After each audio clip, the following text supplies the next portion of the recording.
The NBA playoffs have become extremely unpredictable, and I'm here for it. Because the first round of the NBA playoffs historically is pretty mid. Like, you might get a series here and they're really cool. Maybe you get a 3-6 matchup that's fine or 4. 5 matchups are typically good. Nah, this year, like every series except for the one that's already ended, has given us something. We got 2 teams that fought that way through the play and to have a 3-1 lead on one of the top teams in their conference. The Miami Heat has got his store performed from Jimmy Butler. And then the Lakers won a game against the Grizzlies and LeBron. Listen, for the entirety of the fourth quarter, we saw LeBron be so passive, passing it to Rehatching Moore, passing it to also Reason this, and we just screaming, LeBron, take a shot. And then he made the biggest shot of the game and then overtime made another one of the biggest shots in the game. So shout out to LeBron. It felt like he was coasting the line of this game and he still ended up with 20-20 in a win. But there's been a high level of unpredictability, which is dope. I mean, a lot of people picked the Lakers to beat the Memphis Grizzlies. I guess that wouldn't be necessarily unpredictable, but the one that has been extremely unpredictable is seeing the Miami Heat take a 3-1 lead against the Milwaukee Bucks. I cannot talk about these without addressing that elephant in the room, and that, of course, has to do with injuries. In both of these series, where you see the lower seed go in and take a 3-1 lead, we've seen significant injuries across star players. Giannis was dealing with a booty thing, a back thing, whatever you want to call it, and he missed a few games. One of those games they dominated, and another one of those games they did it. And this just showcases how small the margin of error you can really get in the NBA, or I guess sports in general. Because now you're down 2-1, right? Giannis gets injured in the game 1 early in this one. They do not adjust. They lose home court advantage. And then the game 2, they come in and put the smack down in the Miami Heat. They prepare to play without Giannis, but the game 3, the Miami Heat fall back.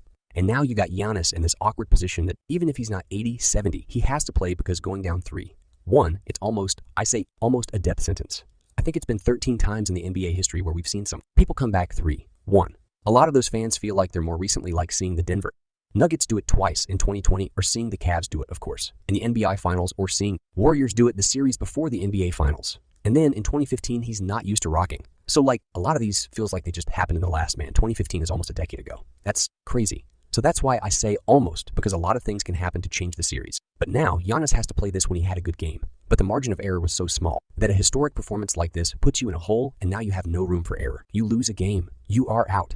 This is a team that a lot of people, me included, picked to win the NBA Finals, and they're 1 game away from being eliminated in the first round. Again, if he's flipping over to the Western Conference, I can't say this was extremely unpredictable because a lot of people picked the Lakers to win this series, especially when you consider that Steven Adams was down with an injury and he's not going to come back.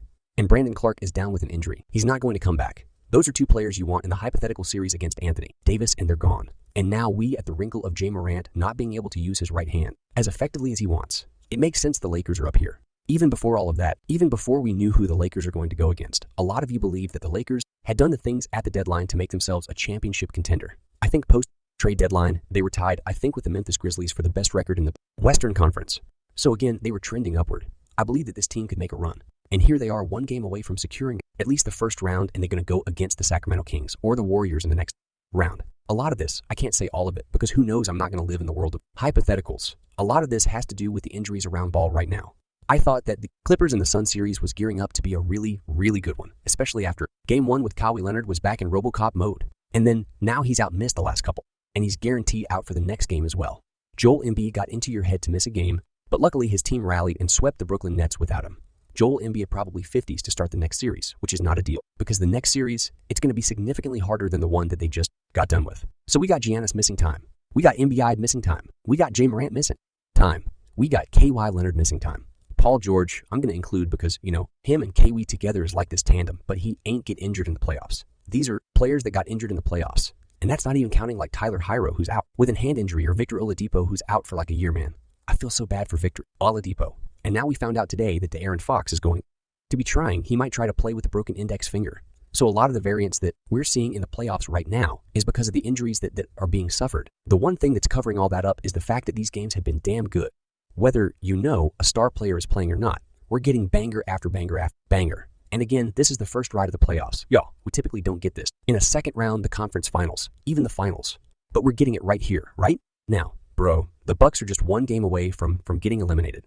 That is so wild to wrap my head around, man. And the way Jimmy Butler has been playing recently, you're telling me to get 3 shots to win 1 game? Again, I don't want to count anything out. We just went through the stats. There are teams that have done it very, very recently, but like 3 chances to win 1 game in. This is a ton, especially now that they get 1 home game. They get 1 home game. They get 1 more home game. So it's just insane. The performance that Jimmy Butler just put on was one of the greatest playoff performances of all time.